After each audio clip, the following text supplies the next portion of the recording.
Medical ভর্তি পরীক্ষার প্রশ্নপত্র ফাঁসকে কেন্দ্র করে ভারতের রাজধানী নয়াদিল্লির যন্তর মন্তরে আন্দোলন আরও তীব্র হয়েছে। শিক্ষামন্ত্রী ধর্মেন্দ্র প্রধানের পদত্যাগের দাবির পাশাপাশি প্রধানমন্ত্রী নরেন্দ্র মোদীর বিরুদ্ধেও স্লোগান দিচ্ছেন বিক্ষোভকারীরা। এমন উত্তপ্ত পরিস্থিতির মধ্যেই নতুন ঘোষণা দিয়েছেন মোদী।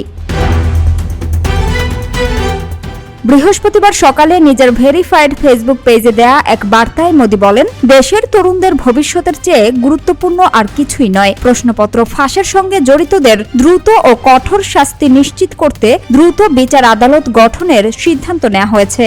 একই সঙ্গে সংশ্লিষ্ট কর্তৃপক্ষকে প্রয়োজনীয় সব ব্যবস্থা নেওয়ার নির্দেশও দিয়েছেন তিনি।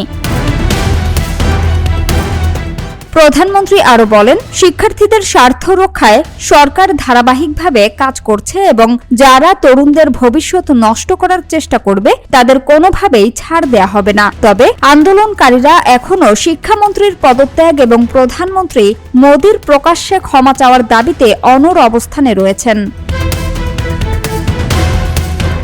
এদিকে মোদীর বাসভবনের সামনে অবস্থান কর্মসূচি পালন করতে গিয়ে আটক হওয়ার একদিন পর আন্দোলনরত শিক্ষার্থীদের প্রতি পূর্ণ সমর্থন জানিয়েছেন লোকসভার বিরোধী দলীয় নেতা রাহুল গান্ধী। তার এই অবস্থানের পর প্রশ্নফাঁস ইস্যু ঘিরে ভারতের রাজনৈতিক অঙ্গনে উত্তেজনা আরও বেড়েছে।